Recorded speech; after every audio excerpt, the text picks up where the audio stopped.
tudo bem? Vamos começar a partir de agora mais um Business Cast. No programa de hoje vamos entrevistar Danilo Damasio, empresário, advogado, né?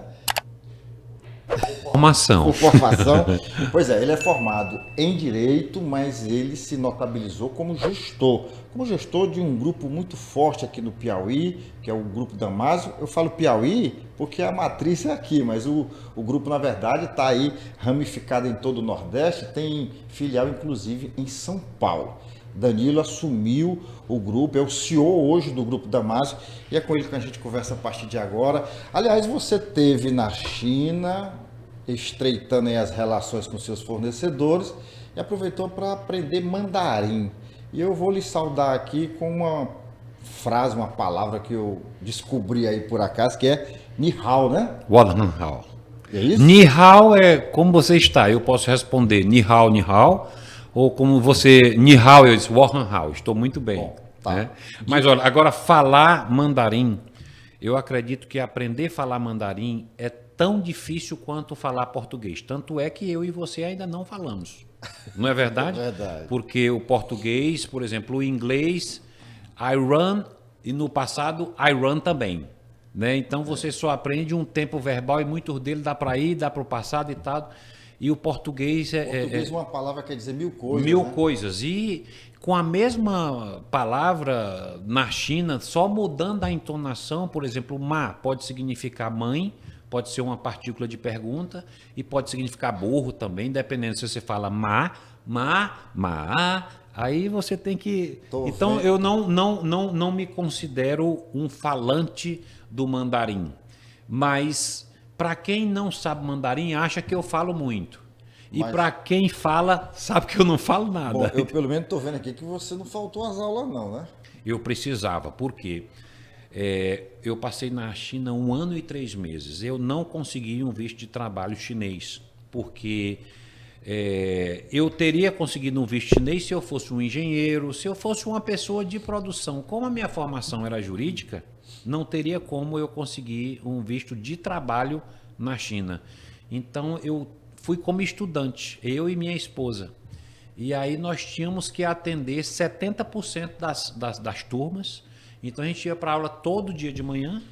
E lógico que muitos dias eu me sentava no fundão e ficava trabalhando, mas precisava da minha presença. Né? Agora minha esposa não, essa sempre foi da linha de frente. A escola ficava próximo lá de onde uma universidade, ficava bem próximo. E dava para ir a pé ou você ia de bike? No começo eu comecei a ir de bicicleta elétrica, né? Depois o nosso gerente lá comprou um carrinho e nos levava com motorista e eu cheguei em agosto eu tirei minha carteira de motorista, né? Porque eu posso fazer diferente. Nos Estados Unidos vale a carteira brasileira. Na Europa tu tira uma carteira internacional e funciona. Na China só vale a carteira chinesa. Então eu poderia fazer essa prova em mandarim, inglês, alemão ou coreano. Eu precisava acertar 96 questões das 100. E acertei 97. Em inglês ou em mandarim? Em inglês. Em inglês. Não estava com essa bala toda. Agora, a China, assim como o Brasil, é um país continental, né, Danilo? Diferente até do Brasil, a China foi unificada. Por isso que chama Qin, que é de China, que na verdade é uma coisa engraçada que o chinês não chama o país dele de China, é Zhongguo. Como o japonês não chama nem de Japão nem de Japão, é Nippon. Né? Então eram diversos reinos que foram ao longo do tempo unificados. Então a China tem, se eu não me engano, são 50 e poucos dialetos. E são dialetos de uma forma feito eu não entendo Tupi-Guarani, que está um chinês conversando e o outro não entende. Então a língua, o mandarim, né? Que eles chamam de Hanyu, que é a língua falada pela maioria Han, que é oficial de Pequim, que é o que liga essas pessoas. Né? Você morou lá em que cidade? Eu morei em Qingdao, que é a sede do nosso escritório. Ela fica a 600 quilômetros de Xangai, 600 quilômetros de Pequim, beira de praia. Então você estava num paraíso. Tava. Agora, eu perguntei, eu falei que lá a China é continental, porque assim, Você conheceu a China realmente? Você viajou pela China? Você teve essa Eu oportunidade? ando na China desde 2007. Antes disso, era meu pai que ia.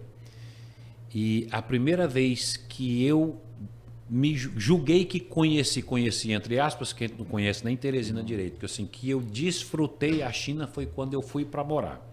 Porque quando eu vou e ia para trabalhar, o representante da gente estava esperando a gente no aeroporto, leva a Levava gente pro hotel. para o almoço, para a janta, para as fábricas, traduzia e tal. Então, quando eu cheguei com minha família, que eu tive que fazer supermercado, que eu tive que me virar para pegar um táxi, que final de semana eu tinha que ficar só com eles, que a gente tinha que desenvolver outras habilidades. Aí foi que eu comecei a pegar o jeito. Aí, pô, eu viajei demais na China. E qual era o teu lazer na China nesse 1 ano e 3 meses? Olhar coisa falsificada. Nós tínhamos o... Como se fosse a 25 de Sim, março, sim. mas na China, Na né? China. Então, dia de domingo era nossa... Tipo o quê? Vamos lá, fala aí. Tudo. Eu fico impressionado, por exemplo, eu não vou para São Paulo por shopping Cidade Jardim para olhar uma Louis Vuitton por 40 mil reais, 50 mil reais. Não tem nada de interessante nisso para mim. Eu prefiro ir na 25 de março, ficar olhando os Rolex falsificados e imaginar como é que esse Rolex conseguiu entrar no Brasil e está sendo exposto à luz do dia. Por conta da marca, Por né? Que é conta- forte, né? Sim, como é que tudo que eu importo aqui pelo Ceará é um parto. Lá são uns 3 ou 4 fiscais. Às vezes, se a gente errar uma vírgula, já leva 1% de multa sobre o valor da invoice, do embarque. Eu não consigo. Tudo tem que ser na forma. E como é que o cara traz um container de bolsa falsificada da China? Entendeu? Então eu gostava de ir para ver essas miudezas, eu me divertia muito nisso. E aqui em Teresina nós estamos num canto, para a gente ir para qualquer canto é muito complicado, né? Mas a China é servida por mais de 20 mil quilômetros de trem, de trem rápido. Agora mesmo eu vi um trem que tem, que além de ser muito rápido, é o chamado trem-bala, ele tem digamos assim, a ferrovia tem 20 quilômetros sobre o mar. É um negócio espetacular. Se você olhar tudo na China, eles querem ser o maior. É Isso superlativo, é o né? pensamento de império. Eu acredito que hoje, se eu não estou enganado, o maior aeroporto do mundo é o de Pequim. Foi recém-construído agora. Na cidade em que eu morava, tinha uma ponte de 40 e poucos quilômetros sobre uma baía. Aquela ponte do Foz do Iguaçu, 40 e poucos quilômetros em cima de uma baía. Você pode ver Tindal. Tindal escreve King com Q, I-N-G, Dal. A ponte de Qingdao, 40 e poucos quilômetros em cima do mar. Então, tudo deles é magnânimo, é grande, entendeu? Para levantar, eu acho que para levantar a moral do chinês. Tudo chinês é melhor, né? Perfeito. Então vamos voltar agora para Teresina, para esse nosso calorzinho aqui. Vou falar um pouco da história do Grupo Damásio. Como é que começou? Eu faço essa pergunta porque, embora eu conhecesse o seu pai, eu o conheci como no outro ramo, totalmente diferente. De repente, o Damásio já aparece na verdade, eles começaram com peça de bicicleta. Peço né? de bicicleta. Como é que foi isso aí? Como é que foi essa descoberta? Bom, meu pai era cobrador da Rádio Clube de Teresina. E ele sempre tinha vontade de empreender, de ter um negócio. Aliás, ele não era conhecido na Rádio Clube, mas já era o que ganhava mais dinheiro lá, porque ele era cobrador. Os mais conhecidos naquele tempo eram os radialistas, né? Tanto é que naquele tempo, na era de ouro do rádio, se você andasse numa calçada de Teresina, você escutava um programa todo. O programa da Elvira Raulino, do Carlos Augusto, você escutava Ouvindo das ouvindo casas, de uma casa para outra, que eram todo outra. mundo. Mas quem ganhava dinheiro era o cobrador, porque ele ganhava. Hoje, um cobrador ganha 10% do que cobra, né? Eu não sei como está hoje na mídia. E aí, uma vez, ele foi fazer uma cobrança num cara num comércio que tinha peça de moto e tinha tentado bicicleta e não tinha dado certo. Disse, cobrador, eu vou te pagar aqui com o resto dessa divisão. Tu quer? Aí o papai sempre queria ter um comércio e lembrava assim, papai, eu não vou botar restaurante nem bar, porque a intenção dele era trazer os irmãos mais novos para trabalhar com ele. E com bebida não dava certo. Então, ele pegou essa divisão, ele estima que era em torno de $500, foi o que ele pagou, que era uma lambreta que ele tinha e vendeu, e montou ali um comércio perto do cemitério São José. E continuou na Rádio Clube, até o negócio ir virando realidade, né? E então, quando ele começou a ganhar um corpo, ele sempre sonhava em ser atacadista, sendo varejista. O que ele começou a fazer? Trazer os parentes do interior e dizer, olha, você quer ter um comércio em Teresina, eu boto uma casa de peça de bicicleta para você. Mas enquanto você não me pagar, você só pode comprar de mim. Então veio o Bernardino, que ainda hoje está ali na Lisandro Nogueira, o Júlio da JKR, que está ainda. Mas vieram muitos outros que com o tempo, né, são 57 anos, que ficaram pela história. Mas começamos a ser atacadistas daí. Ele criou a rede dele de distribuição. De distribuição. E aí, já no final dos anos 70, começamos o atacado pelo Piauí, pelo Maranhão e pelo Pará. Aí depois Ceará e Pernambuco. E aí depois fomos tomando conta do Brasil aos poucos. Mas o nosso sonho era importar. Naquele tempo, só tinham 2 concorrentes do meu pai, que inclusive eram fornecedores nossos, que importavam corrente e catraca de bicicleta. Que era a Isapa, que ainda hoje está no mercado, e a Biap, que eu não sei se ainda existe. Então, ele tinha esse sonho de importar, mas para você importar, você tinha que ter uma carta do governo. Era muito complicado. Era muito fechado. E o Collor abriu os portos. Quando ele abriu os portos, no outro dia o papai estava na Receita. Já tentando, aqui em Teresina não se sabia, aí foi para Fortaleza, lá tinha uma fiscal que dava um curso e foi aprendendo e começou a desbravar o mundo. Meu pai conhecia mais de 50 e poucos países andando atrás de peça de bicicleta. A China já virou realidade no final dos anos 90, né? Ele me contou uma história uma vez. Ele me chamou para almoçar ali no hotel e aí começamos a conversar e ele disse... Eu fiz essa mesma pergunta para ele, como é que começou, como é que foi essa história e tudo. Ele me contou que teve, acho que foi na Holanda, e ele viu uma espécie de self-service de bicicleta. Você chegava, eu quero aquele quadro, essa roda, eu quero esse sistema de câmbio aqui. Ele disse que achou isso muito interessante e pensou, inclusive, em criar alguma coisa aqui. Só que depois ele foi demovido dessa ideia, porque não vai dar certo no Piauí. Né? Mas ainda deu, mesmo assim, ainda deu por muito tempo, porque assim... No meu tempo de criança, as bicicletas eram Monarch, a barra circular, e a Caloi barra forte. Também. E elas eram feitos os carros de hoje. Tinha a bicicleta 78, em 79 já era um design e cores diferentes, né? Quando começou o fenômeno da mountain bike, aí por 92, 93, surgiram nas grandes metalúrgicas os fornecedores de quadro apenas.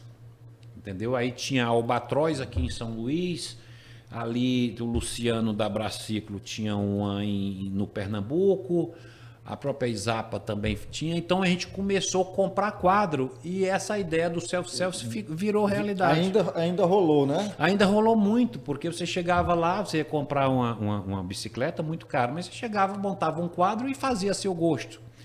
E era o transporte naquela época, a bicicleta era o transporte. Hoje tem uma bicicleta que ainda se chama bicicleta, mas é um animal completamente diferente daquele, né? Você compra um par de pneu, tem bicicleta que custa mais caro do que um carro, né? O preço de um carro. Câmbio Shimano que custa milhares e milhares de reais. Então... Eu pedalo com aquela turma lá. E outro dia tinha um jovem lá, muito eufórico, apresentando uma bike dele, que o garfo dianteiro só tem um lado. Sim. E tal. E aí disse, não, porque custou 14 mil, foi 24 mil, não lembro direito. Eu digo, rapaz, não espalha isso não, pelo amor de Deus. E daqui a pouco vão visar... Essa é uma bicicleta que ainda não é das mais caras, porque o que eles gostam da S-Works, que é $15 mil. $15 mil. Um amigo aqui de Natal... o Zezinho da Torres de Menezes estava me dizendo que na loja dele de João Pessoa, na época da pandemia, o cara chegou com a Oroch e trocou na bicicleta. Que era isso, cento e poucos mil reais. Que loucura, né? Mas aí o pessoal está pedalando 120 quilômetros num dia. Então, 3, 4 quilos que você reduz numa bicicleta é muito, entendeu? Então, é uma coisa realmente diferente. A propósito, a gente está falando isso aqui, você com conhecimento de causa, mas você deixou essa área, esse ramo da bicicleta. Sim, hoje nós cometemos, eu não sei se um erro, quando a moto foi surgindo com a estabilização, estabilização da nossa moeda com o Fernando Henrique Cardoso, porque antes você só comprava uma moto se fosse à vista ou no consórcio. E aí, com o juro barato entre aspas, que ainda era um pouco caro ainda, você começou a financiar moto. Houve tempo aqui que os bancos Pan-Americano, aquele Votorantim, financiava moto em 60 vezes com entrada zero. Então, a moto foi virando realidade e nós, em vez de usarmos uma estrutura diferente de vendas para a moto, nós fomos colocando ele junto com a bicicleta. Então, meu representante que ia daqui para Belém, por exemplo, ele começou também a vender peça de moto. Então, você enchia um caminhão na época com 40 mil reais de peça de bicicleta, de moto você enchia ele com 200. E o representante comissionado e foram deixando a bicicleta e nós também, né? Que foi melhorando o faturamento, né? Aí a moto engoliu a bicicleta. A moto na nossa empresa. Mas, por exemplo, quem o meu pai comprava, que era a Isapa, lá no começo, que ainda hoje é a maior empresa do país de peças de bicicleta, ela montou uma divisão de motos, se associou com outro, fez a motociclo, e aí manteve o foco e a bicicleta continua como forte para ele, né? Eu quero falar das suas empresas, mas vamos voltar de novo para a China. Eu lembrei aqui de uma história, o Damásio me falava o seguinte, que... No começo, muita gente dizia assim, não, o Damásio tem indústria na China, tem fábrica na China, tem fábrica disso, tem fábrica daquilo. Eu digo, mas tu tem indústria na China? A resposta dele foi a seguinte, não tenho não, mas tem indústria que produz só para mim. Eu pago a produção e pago o ano todo e tal e tal. E aí ele me disse que uma das coisas que chamava muita atenção dele é o seguinte, por exemplo, ele disse que tinha uma indústria, por exemplo, que estava uma indústria de máquina de Xerox. Então, ela estava produzindo máquina. Aí chegou um período que a máquina de Xerox não estava faturando, não estava bom. Aí ele tirava aquele maquinário e botava um outro tipo de máquina para produzir, por exemplo, vamos supor, catraca. Onde tem o poder central, quantas fábricas não foram desmobilizadas na China para produzir luva e máscara na época da pandemia? Era isso que eu te perguntar. O poder Era isso que eu te perguntar. Né? Ele estava falando de algo que ele tinha visto há 20 anos. Você que anda lá, que morou lá recentemente, continua assim? O poder central continua existindo, né? Mas a China tem se modernizado. Quando eu comecei a andar na China, a dificuldade da gente era usar o banheiro.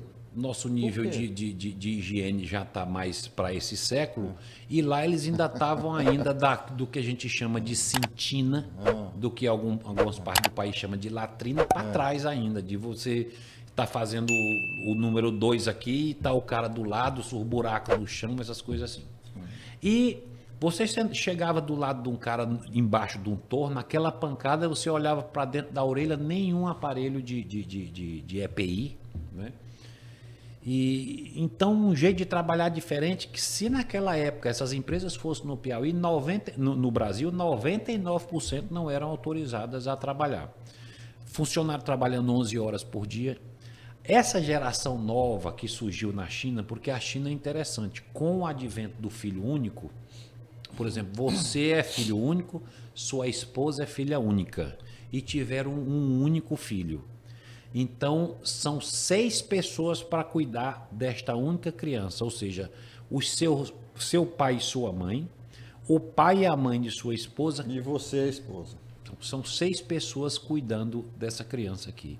Então, já há alguns anos, a gente viu que no ano novo chinês, que vai começar agora, acho que salvo engano, 10 de fevereiro, agora em fevereiro, as pessoas vão embora e muitos não voltam.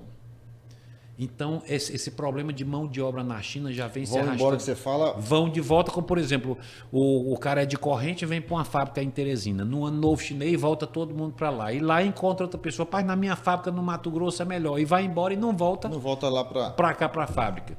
Então, a gente viu a China se modernizando. Eu passei 3 anos sem ir à China, quer dizer que eu fui em 19.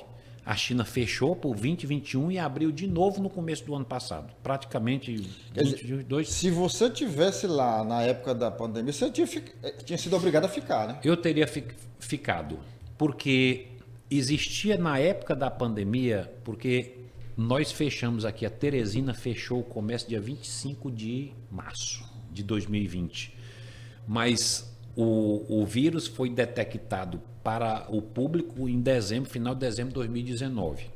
Já em janeiro, tem um médico aqui que consulta uma chinesa que sempre vem, ele já me disse, Danilo, não traga essa chinesa aqui que eu não quero receber essa pessoa, essa nacionalidade aqui, porque o Covid, aquela coisa fechada, a gente achava que todo mundo ia morrer, começou como gripe, depois descobriu que era uma doença do sangue, respirador não existia, e tinha a viagem deles que era para vir em fevereiro. Eu liguei para o cara cheio de vergonha, e tinha bastante industrial vindo, e disse, cara, amo vocês, são meus parceiros, mas eu não vou permitir que vocês sejam discriminados no meu país. Por favor, cancele a viagem. E eles cancelaram ainda em janeiro, mas já em fevereiro, mesmo que não tivesse cancelado, já não tinha mais voo. Porque voo, passageiro voa com gente dentro, né? Então, a China fez o bloqueio continental, como fez a Nova Zelândia também. Ninguém de fora entrava. Chinês não era bem aceito no mundo e os voos começaram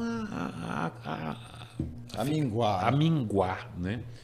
Então, realmente, a gente passou eu passei 3 anos. Quando eu fui na China, mesmo ela tendo passado por um grande lockdown, depois de 3 anos, já estava completamente diferente. Muita máquina, muito robô. Que o robô ele trabalha ali 24 horas por 7 dias na semana, sem parar. Entendeu? Então, um robô aqui, ele bota numa máquina de CNC, uma máquina, enquanto ela está sendo usinada, ela já pega aquela outra, ele mede ali para ver se está ok, se não medir, ele bota para ali e tal, e fica nesse círculo 24 horas, né? Então, a China é um organismo vivo, né? A minha primeira vez na China foi tão impactante, todas as vezes que eu vou à China é tão impactante que eu costumo dizer que um homem de negócio deve ir à China de preferência sem compromisso de fazer negócio. Porque você chega num lugar querendo fazer negócio, você estar num show e se preocupado em filmar. Esqueça os equipamentos e vá para ver. Né? Porque eu considero ir à China e à Lua. Completamente diferente e um horizonte maravilhoso. Você jura que não está no planeta, né? Muitas vezes sim. Eles são tão diferentes que quando eles vão para o mundo, eles só se unem entre eles mesmos. Você vê que você chega em Nova York, tem uma Chinatown, em São Francisco tem uma Chinatown, Vancouver, 25% da população, 25% é de chinês, e eles só se relacionam entre eles mesmos, porque a comida é diferente, a língua é quase impossível de falar, os costumes são diferentes, mas são interessantíssimos. Verdade. Interessantíssimos. Vamos voltar para cá novamente. Novamente. Bom, você me falou que tem representação hoje no Nordeste todo, praticamente, né? Nós, até o ano de 2018, 2017, nós estávamos apenas no Piauí, no Maranhão e no Ceará. E atendíamos o resto do país através da nossa importadora aqui no Ceará, né? E a partir de 2018 a gente sentiu a necessidade de expandir. Então hoje nós estamos com distribuidora nos 9 estados do Nordeste, Pará, Goiás, Minas e São Paulo. Estamos em 13 estados fisicamente. E abastecendo os outros estados, outros 14 com o Distrito Federal, né? 13 com o Distrito Federal, a partir dessa estrutura, né? Toda no ramo apenas de motopeças. Danilo, uma pergunta que todo mundo se faz por que o grupo Damásio migrou empresas importantes para o Ceará, Maranhão, se tinha aqui o Piauí? Eu poderia dizer que foi política. Poderia te dizer que foi por conta do jornal que a gente tinha, que era um jornal muito combativo, que fomos obrigados a sair do Piauí. Eu poderia dizer que até o motel que nós temos aqui, na época do Dr. Ayrton Franco, ele botou a polícia na porta do motel. Tamanha era a perseguição por conta de uma linha editorial que não era aceita. Mas não vou dizer que foi isso não. Foi Deus. Foi Deus que nos fez ir buscar outros horizontes. Se a gente tivesse ficado 100% no Piauí, eu não sei como nós teríamos atravessado a pandemia. Veja bem, aqui o Firmino fechou o nosso comércio no dia 25 e agosto dele só abriria no mês de agosto, de fato. Então passaria abril, maio, junho, julho, 5 meses fechado. Enquanto Timon, o Chico Leitor, o filho do Chico Leitor, permitiu, todo lugar trabalhando Normalmente. e aqui não se podia. Quer dizer, meu pai sempre teve, em 2002, voltando para a China novamente, na eleição do Lula, o dólar saiu de 2 e pouco, foi a 4. E o representante de lá ligou: senhor Damásio, o senhor quer cancelar os pedidos? O papai disse: não cancela o pedido. Nunca vou cancelar um pedido. E esse rapaz até hoje disse: rapaz, eu perdi medo de trabalhar para vocês, o medo de trabalhar para vocês em 2002. Porque as coisas ficaram improváveis e seu pai não cancelou. Todo mundo Cancelou. cancelando. E aí eu entrei assim, poxa, quase numa depressão. Eu disse: meu Deus, nós temos não sei quantos milhões de dólares comprados na China. Isso já era março. A China tinha fechado janeiro e fevereiro, e em março ela já estava entrando a pleno vapor. O papai não cancela pedido. Esses pedidos vão vir. Nós temos que pagar. E não tem como vender aqui. Aqui pelo menos Não no tem Piauí. como vender, e o pior, o que eu vendi para trás não vão me pagar também, porque ninguém paga, o que paga conta é dinheiro, não é boa intenção. Por mais que eu tenha uma clientela maravilhosa, o cara não ia me pagar com o comércio dele fechado.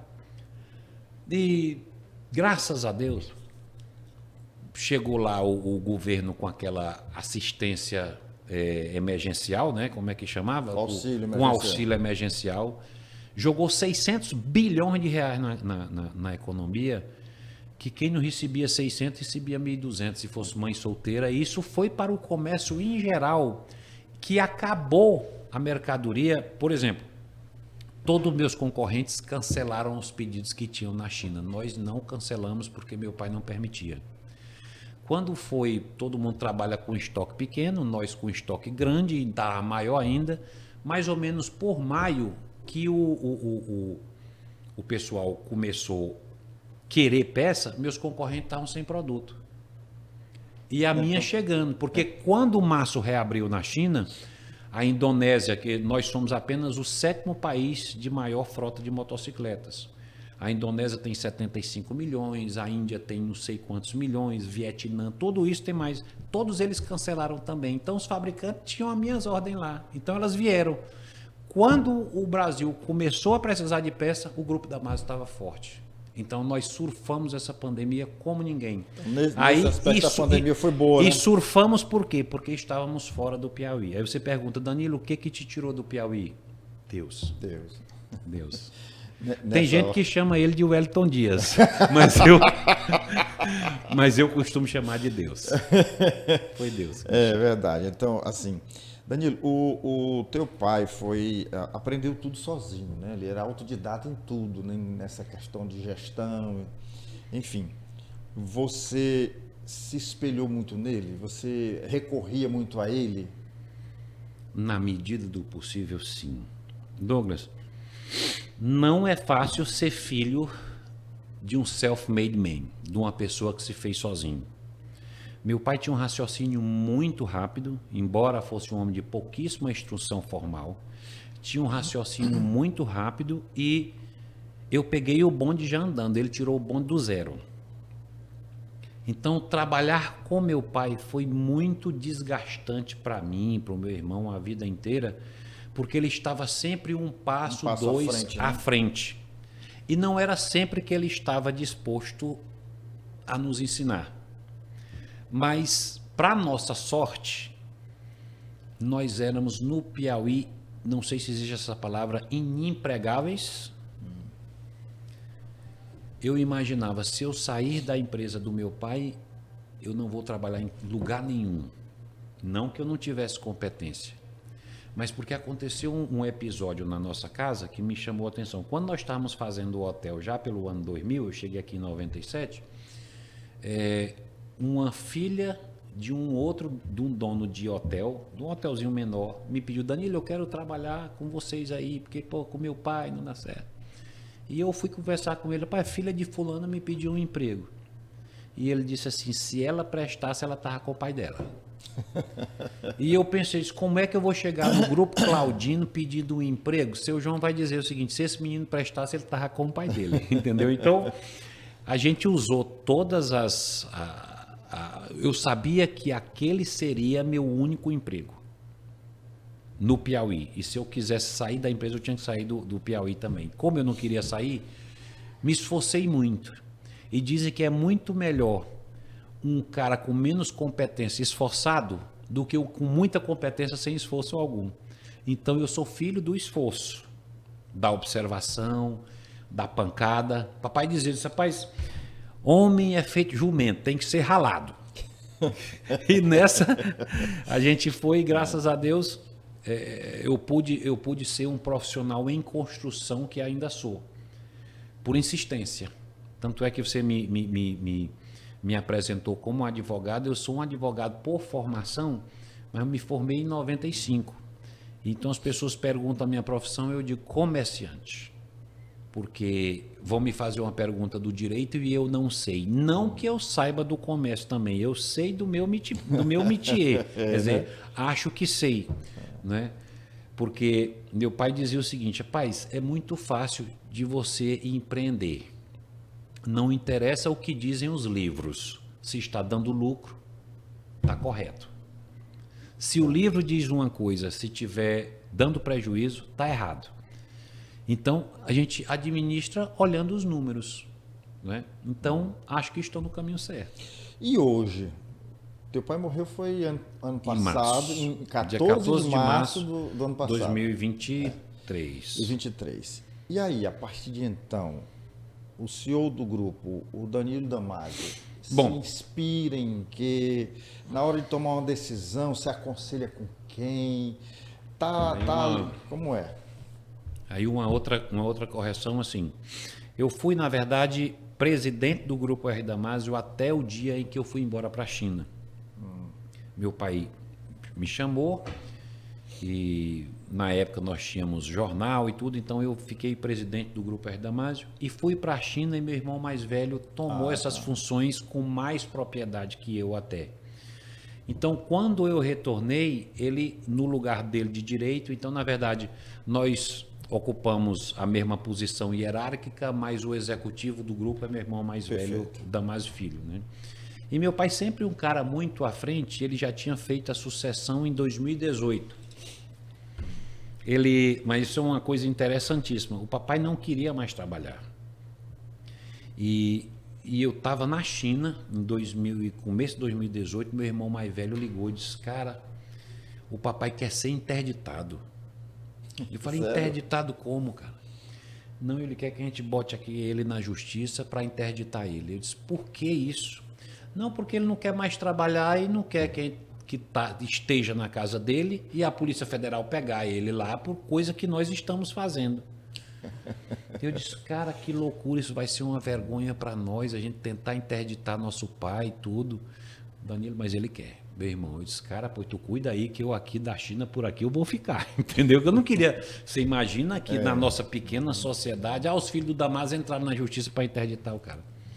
E aí o doutor Cláudio Feitosa, que era o nosso advogado, foi chamado por ele disse, eu quero ser interditado. O doutor Cláudio, não dá muito certo, os seus filhos entram com o processo de interdição e você julga lá, revela e você está interditado. Mas eu quero dizer que o senhor não vai poder viajar, porque o senhor agora é um incapaz. Será um incapaz. Ele disse, não, se eu quero é viver minha vida... Assim eu não quero, não. Assim não. Então ele disse, rapaz, pois eu vou fazer a sucessão. Então, lógico, a sucessão com usufruto. Então, assim, as nossas empresas, com o falecimento do meu pai, assim, não tiveram nenhuma, que eu chamo de solução de continuidade. Porque tudo já estava acertado com ele em vida, né?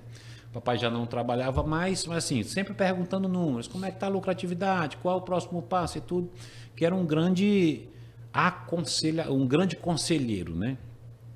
E dentro da empresa você me pergunta, quem é teu grande conselheiro hoje? Eu e meu irmão já temos cada um 30 anos de serviço, né, de trabalho na empresa, mas nós temos ainda os multiplicadores. Nós temos o meu tio Isidório, na verdade eu chamo de tio, mas é meu primo do meu pai, que tem 50 anos de empresa. Ele começou logo em seguida que meu pai começou. Tem o Manuel Xavier, que tem 40 e pouco. O Xavier tem 40 e poucos anos. Então tem aquelas pessoas que a gente chega, rapaz, e nessa situação? Aí ele diz, É uma espécie de conselho ali, informal, né? Isso no direito chama-se o repositório, né? Quando você vê uma situação, você vai lá e diz, rapaz, como é? Isso aqui já aconteceu e tá. Então a gente tem esses grandes conselheiros, esses grandes gurus dentro da empresa que a gente respeita muito e são indispensáveis para a gente, né? E o melhor conselheiro é o travesseiro e o que o meu pai dizia. Tá dando lucro, tá certo, né? Verdade. Né? Essa é a lógica, né? É a lógica. Bom, vocês são quantos irmãos hoje? Nós somos 7. 7. Mas- Eu sei que tem 2 médicos, né? Tem 4. 4, né? 4. Aí tem minha irmã Luísa, que hoje mora na Grécia, que é médica. Tem a Eugênia, que mora em São Paulo. E tem aqui o Helder e o Wesley. E no O comércio Helder eu conheci. tem eu, meu irmão, e o mais novo de todos, que é o Tiago. O Tiago está no Rio Grande do Norte, abriu um projeto de varejo. E ficou no comando aqui eu e meu irmão mais velho, o Damásio Filho. Mas essa pergunta é exatamente para saber dos filhos, quem está, assim, como executivo do grupo. Nós dois, Damásio Filho e Danilo. Dá briga? A gente nunca brigou por dinheiro, o que é fantástico. É verdade. A gente sempre não briga, mas discute por forma de trabalhar. Eu acho que, muitas vezes, o jeito certo de fazer é esse. E ele, não, eu acho que desse jeito aqui. Então a gente sempre se aconselha. Como é que resolve isso? Esses No impasses? convencimento. No convencimento. E meu irmão mais velho, muito sábio, costuma dizer o seguinte: rapaz, eu não gosto de fazer nada que não dê para voltar atrás. Quando eu tenho certeza, eu não abro mão do que eu penso. Mas eu não tenho certeza de nada, Douglas. Então eu estou sempre abrindo mão do que eu penso. Sócrates, né? Não, eu não tenho. O Sócrates dizia, só sei que nada sei, né? Mas eu digo assim, certeza, eu até nas minhas reuniões eu digo, gente, se eu tivesse certeza, eu não estava conversando com vocês, não. Eu tenho a impressão, porque comércio é artesanato. As variáveis vão mudando. Antes de jornalismo e antes do direito, eu fiz filosofia. E lá na sala... Começou de Tales de Mileto e veio de lá para cá. De lá para cá. E a história era o seguinte, eu inovei esse ditado aí do Sócrates. Só sei que nada sei, eu acrescentei. E até disso eu tenho dúvidas, entendeu? Que não sabe. Mas olha, a vida é tão dinâmica, a informação está tão rápida, que a cada dia eu me encho de mais incertezas. Mas é verdade. E isso para o meu convívio societário, para o meu convívio matrimonial, para o meu convívio tudo, é bacana, porque eu ando sempre com minha mente aberta para continuar com o que eu penso e para voltar atrás. Falando do meu saudoso pai, ele era um cara muito à frente do tempo dele. O papai era aberto a tudo. Eu muitas vezes me sinto quadrado dentro da minha pouca existência em relação à existência dele. Eu já sou um homem quadrado. E ele sempre estava se renovando. Então, mas nesse aspecto de gestão, o fato de eu não ter certezas me contribui demais. Então, assim, eu quero que você me convença. Se você me convenceu, Tá dentro. eu não tenho compromisso com o erro, não é verdade? É verdade. E só não muda aquele que se demite Do direito de pensar. Do direito de pensar, Do direito né? de pensar. Bom, a gente está falando de sucessão e eu acho que ele provou bem aí mais uma vez que estava certo, né? Que tinha visão. Fez essa sucessão ainda em vida e as coisas... Deus nos abençoou muito, Douglas, porque aqui alguns amigos que veem o Business Cast do Move, ou são empresários e estão fazendo a sucessão, ou já são filhos de alguém que começou. É muito difícil você entrar numa empresa em andamento e com sucesso. Porque você chega com o seu sangue de dono, mas com a inexperiência de um iniciante. Então, eu demorei muitos e muitos anos sendo extremamente mal remunerado entre aspas, nas empresas do meu pai. eu não digo assim, eu disse o entre aspas, porque como eu não produzia a contento, eu não poderia ganhar bem. Eu me lembro que quando eu cheguei, eu fui ser diretor jurídico da RD Mais, meu pai me deu um salário de R$ 1.000. E me levou lá no Diário do Povo, o papai tinha 95%, e me apresentou a meu tio e disse, olha, deu um salário a ele de 500. Então, meu salário era R$ 1.500. E foi aí que eu ganhei em Teresina uma fama que me persegue, mas que não me prejudica, que é a fama de miserável. Persegue, mas não prejudica, é Não ótimo. percebe, não me prejudica. Quando eu recebi os primeiros R$ 1.000, já só veio 800 e pouco. Aí eu disse, pai, o senhor tinha falado que ia me dar 1.000. Ele disse, e eu lhe paguei 1.000. Aí foi o governo, cara. Não tem nada a ver com isso. Nada a ver. Eu digo, moço, dei baixa na minha carteira, eu já era pai solteiro, eu digo, eu preciso é desses 1.000. E lá no jornal era uma dificuldade, porque o nosso órgão de comunicação era o único, independente do tamanho, que era um jornal pequeno, mas que pagava todos os impostos, pagava todos os compromissos sem atraso. Eu acho que o jornalista sabe que não existia pagador como o Diário do Povo, né? Então, quantas e quantas vezes eu cheguei para receber meus 500, meu tio disse, não, nem eu tiro o meu, nem você tira o seu. Primeiro nós vamos pagar o povo, entendeu? E aí, aí fizemos o Garden. Quando fizemos o Garden, meu pai arrochou logo 40% de arrendamento. Arrendou para a gente 40%. Eu falei, rapaz, esse cara está pensando que nós estamos aqui com cocaína, 40%. E quando chegou no final do mês, eu cheguei e falei assim, pai, 40%, mas teve essa inadimplência aqui, 2 cheques que voltaram sem fundo. Ele disse, não, meu compromisso com você é do faturamento, inadimplência é com você. Quando chegou no primeiro ano, ele disse, eu não vou poder te pagar porque é 13º agora. Ele disse, não, você não sabia lá em janeiro que tinha 13º em dezembro, não? E que tem IPTU nos primeiros meses, isso você tem que provisionar. Então, aí fomos para o Metropolitan. Poxa, o Metropolitan é um avião que você tirar o negócio do chão, é uma luta, né? Eu lembro que com um ano nós tínhamos 14 apartamentos alugados. Eu peguei logo uma depressão, né? Então eu trabalhava num motel que não dava muito, num hotel que não saía do chão e num jornal. E eu falei, cara, e fui me desestimulando. Até um dia que eu, visitando o Chico da KV, que é meu mentor intelectual, ele, Danilo, como é o relacionamento com teu pai lá? Todo mundo tem esse negócio de saber como é relacionamento de filho e pai dentro do comércio. Isso é uma merda. Porque, rapaz, tudo que eu faço ele acha que está errado. Quando eu dou uma ideia, ele me chama logo de burro. E eu vou ficando por ali. E estava realmente desestimulado, né?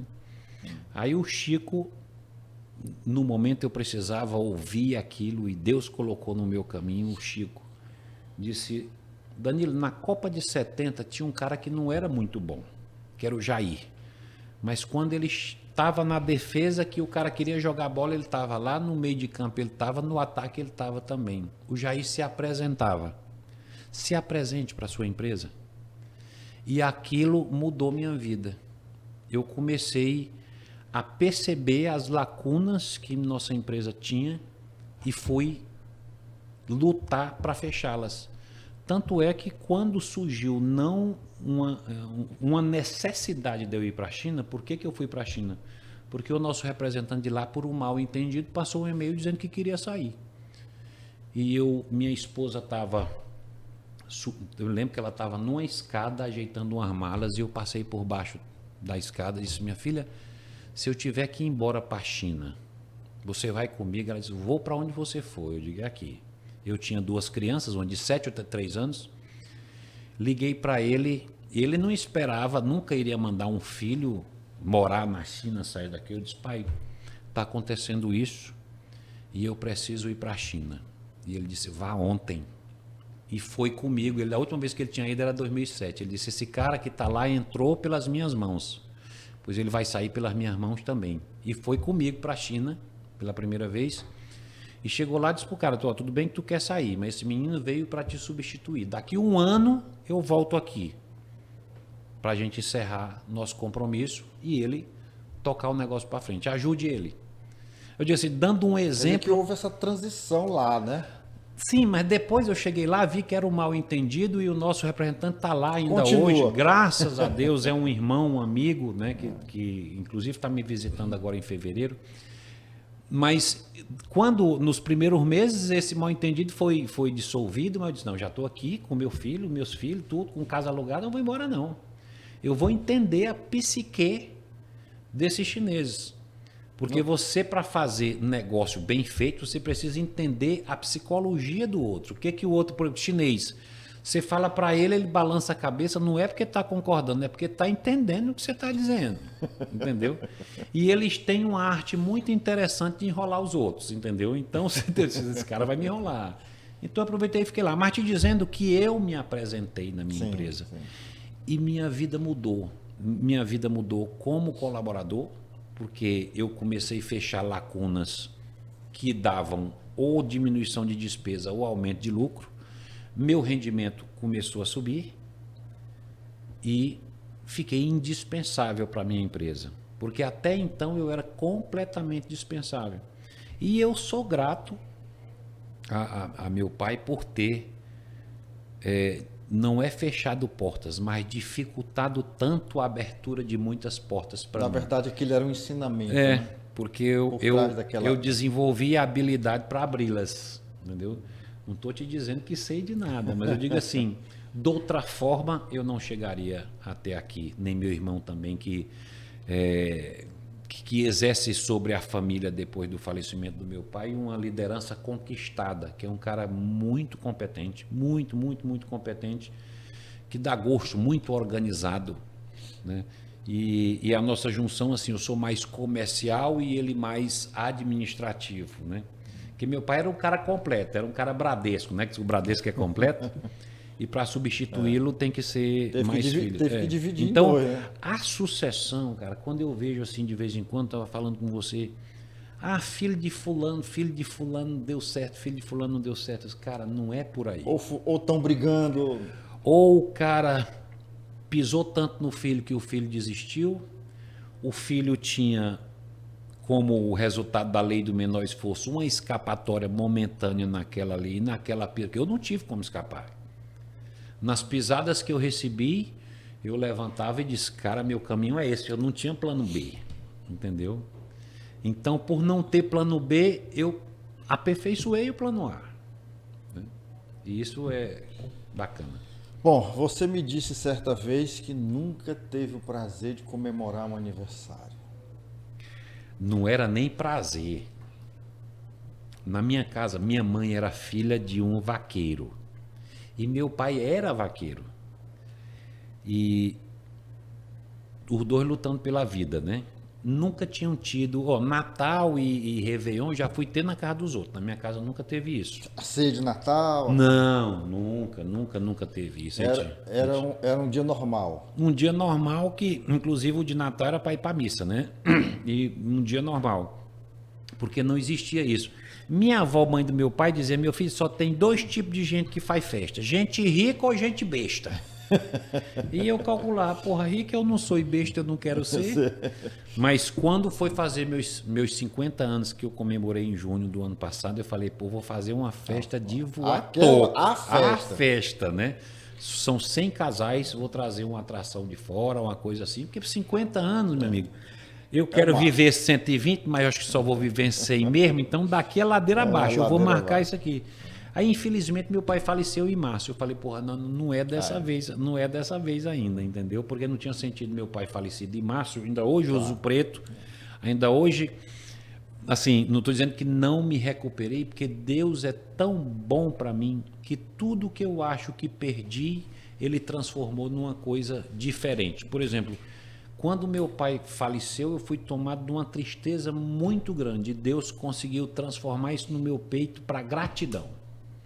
Eu não tenho tristeza nenhuma, não sinto tristeza, eu sinto gratidão. Quando eu vejo assim, pô, o papai viveu 78 anos, mas assim, o Lobão dizia, eu prefiro viver 10 anos a 1000 do que 1000 anos a 10. O papai, em 78 anos, ele viveu como se fosse 200 e pouco.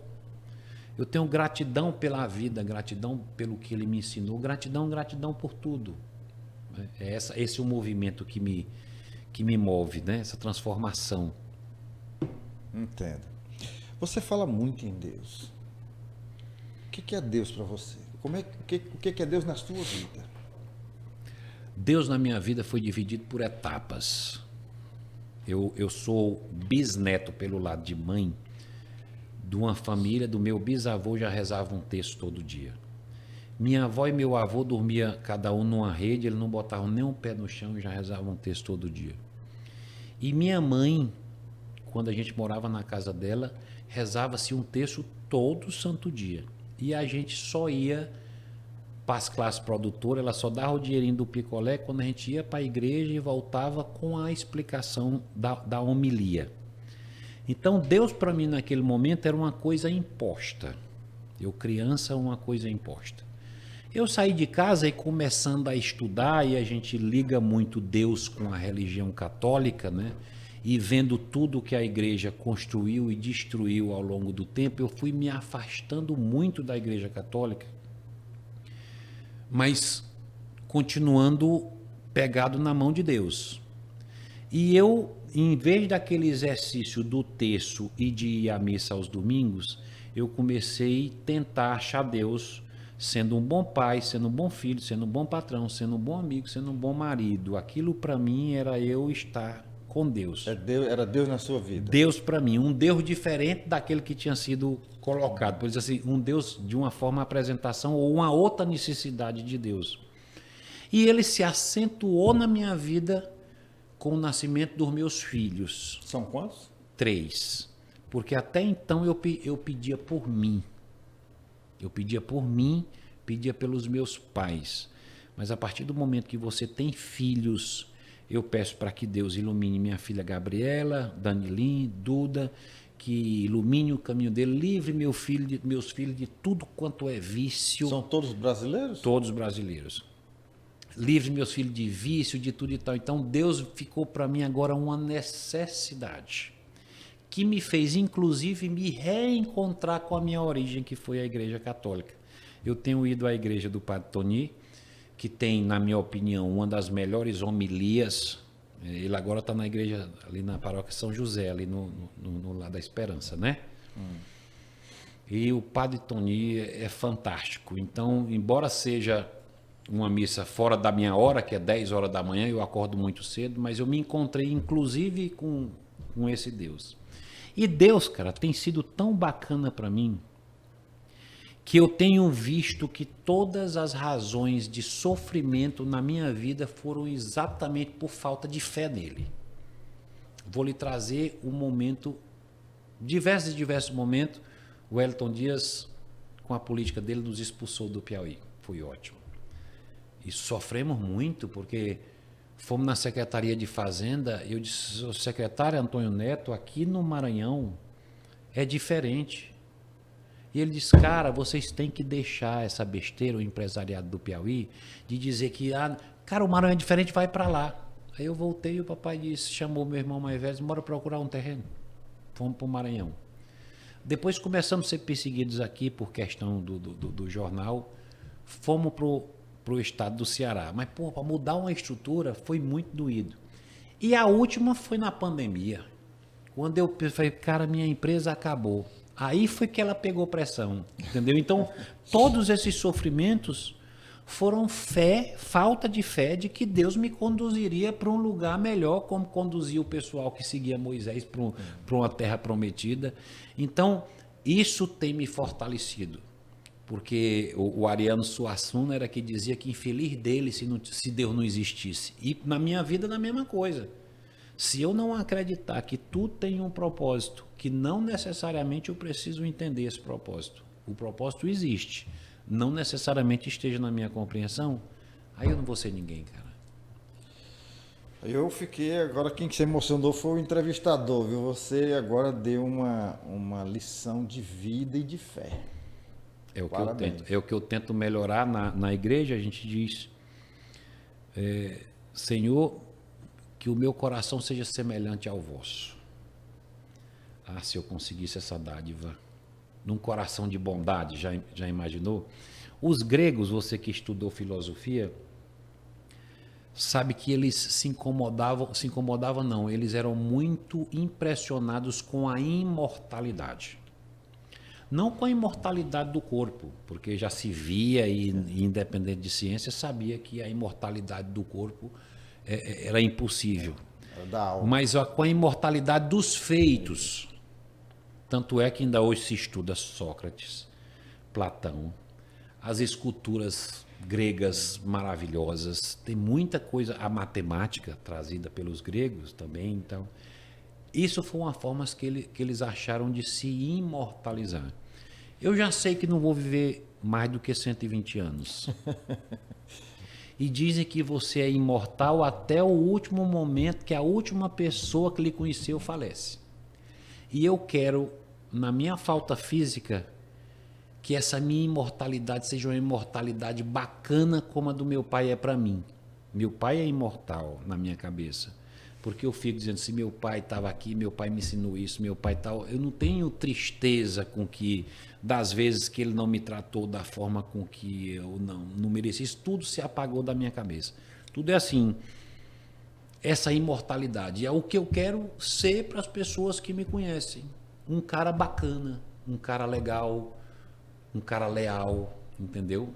Essa é a imortalidade que eu quero. Quando a produtora disse assim, pai, eu não consegui falar aqui com o Danilo. Não, eu falei com ele, mas ele disse que já tinha passado as informações e tudo. E eu não estou encontrando. Eu digo, Porque ela tinha pedido o meu currículo. Era. Né? Aí eu disse assim, pois é muito fácil.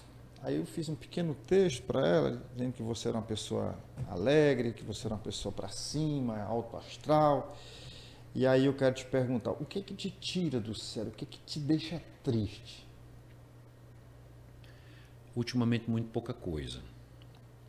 Mas a ingratidão é o pior deles. Douglas, te dar um exemplo aqui. Quando eu me casei com a minha esposa, que eu amo demais, aliás, sou mais apaixonado por ela hoje do que o dia que eu me casei. Linda. Como é o nome dela? Denise. Denise, parabéns, viu, Denise? Eu não tinha condições de casar. Como assim? Financeiras. Ah, sério? Não tinha condições de casar financeiras. Mas eu queria casar, eu estava apaixonado demais. E aí eu fui no Luciano. Esse Luciano, cara, tu tá aí no tribunal. Será que não tem uma vaguinha aí? Minha esposa está se formando em direito e tudo. E o Luciano arrumou para mim um emprego para a Denise no Tribunal de Contas, para ela trabalhar lá como assessora, acho que até da doutora Valtânia, que eu também sou muito grato. Quando minha condição financeira melhorou, eu um dia liguei e disse, minha filha me espera lá embaixo, eu morava num prédio. Disse, vamos para onde? Eu digo, vamos para a casa do Luciano. Aí o Luciano, aí ele saiu, por que houve? Você bater sem avisar, eu disse, vim lhe devolver o emprego da minha esposa. Houve alguma coisa? Ela disse, não, porque agora eu posso sustentar minha esposa.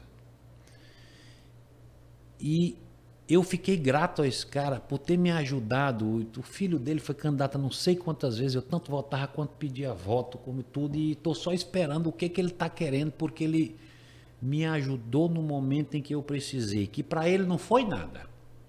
Entendeu? E eu vejo, às vezes, cara, jovens que a gente dá oportunidade de emprego, pessoas relapsas. Eu fico vendo, cara, será que o arroz da minha casa é mais caro tanto assim do que o arroz da casa desse cara? Hoje tá caro, viu? Mas é o mesmo preço da minha casa, é o da casa dele. Mas aumentou, né? Agora vamos falar de preço. Não, mas deixa eu só te dizer. E quando eu vejo pessoas sendo ingratas com a vida, com as oportunidades, aquilo me entristece. Me entristece muito. Eu acho que é o que ainda a ingratidão é terrível. Me entristece a ingratidão. É terrível. Falando do preço das coisas. Eu acho que tem duas coisas que se equiparam assim. É a ingratidão e a inveja. Acho que não tem diferença, não. Mas vamos lá para o preço dos produtos hoje. O preço dos produtos hoje está tudo baixando de preço. A matriz do mundo, o maior é quem comanda o menor. A China em crise, dólar baixando, porque os Estados Unidos também jogando dinheiro e subindo o juro. Tudo baixando de preço. Não tem nada que eu comprei em 2022 que não esteja pelo menos 20%, 30% mais barato hoje. Eu digo assim, de produto importado. Sim. E a China, ela gera inflação e deflação nos outros mercados. Porque quando as coisas crescem na China e não existe nada que esteja nessa mesa que não tenha um pedaço que seja chinês, isso aqui é todo, não é nem um pedaço não. É todo. Da sua roupa tem aí pelo menos 40%, entendeu? Então, quando há inflação na China, há inflação no mundo. E quando há deflação lá também, há deflação aqui. E para piorar a nossa situação, nós temos um sistema de juro bancário muito atraente, o que tem dificultado demais a produção. Porque qual é, por exemplo, comprar imóvel? Qual é o imóvel que eu compro que me dá 1% de rendimento ao mês? Dificílimo você achar um desse. Mas eu boto meu dinheiro no banco e ele dá 1%. Com o que eu produzo que vai me dar de rendimento com bastante liquidez 1% ao mês? Então, quer dizer, desestimulamos a produção, esse juro dessa altura. Aliás, o Copom se reúne hoje, né? Estão achando que vai baixar hoje, porque como vai ser uma coisa gravada, né? Hoje, dia 30 de janeiro de 2023, né? Você acha que vai cair 0,75 ou 0,50? 50. Também. Sim, mas aí a gente está falando de preços, né? E a gente não pode fugir da conta do supermercado, né? O arroz disparou. Arroz que era vendido aí a 22, 24, 26, está 42, né?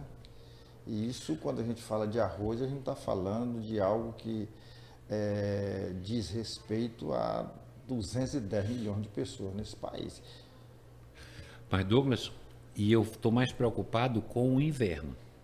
Com o inverno? Sim, porque eu lembro que de 2022 para 2023, nesse nosso trecho aqui, de Maranhão e Piauí e Ceará, que nós temos mais ou menos a mesma janela de inverno, começou a chover no final de novembro e foi parar já cá em abril. É verdade. Nós estamos no final de janeiro, deu umas 3 ou 4 chuvas só, né? Fechou só o tempo, né? E meu pai, quando viajava, a preocupação dele era o inverno. Porque se chovesse, ele vendia, né? E, obviamente, hoje as culturas não estão mais dessa forma e o homem do interior, aliás, não está mais nem plantando coisa nenhuma, né? Mas essa escalada de preço e, ao mesmo tempo, o achatamento do poder de ganho da população, a resultante não fica positiva, né? Eu estou muito esperançoso para esse ano de 2024, porque esperança no meu peito é preciso para eu me levantar de manhã.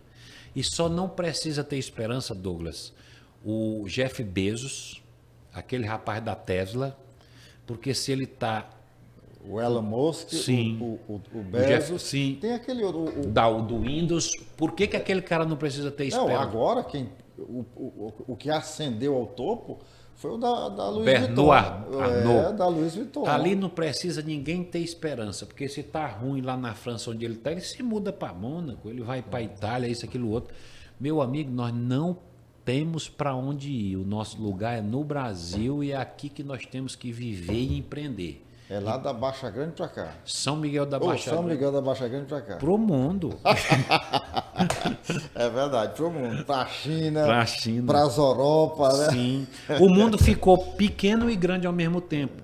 Porque eu lembro que na minha infância, a Elvira Raulino tinha uma secretária, que era a Angélica, que ficava sentada na porta do embarque dizendo: foi para a cidade alencarina, que era a capital alencarina. Aquela capital alencarina. Voltou, quer dizer, ir a Fortaleza e voltar era um evento. Era um evento.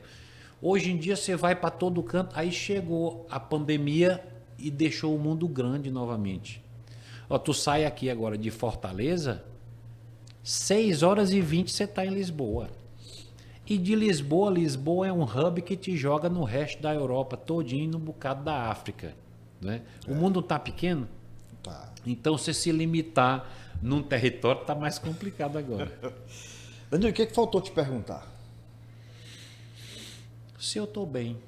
Foi a primeira pergunta. Ni hao. Ni hao. Obrigado. Eu estou bem demais. Eu que te agradeço. Foi bom demais, né? É a segunda vez que a gente faz esse programa e eu queria agradecer a sua disponibilidade em nos atender e dizer para você que o MOVE, enquanto sistema de comunicação, é seu, e o MOVE Empreendimento, o MOVE Empreender Piauí também é seu, tá bom? Muito obrigado. Espero que tenha uma próxima com um novo conteúdo, né? Mas porque isso é o que não vai faltar, né?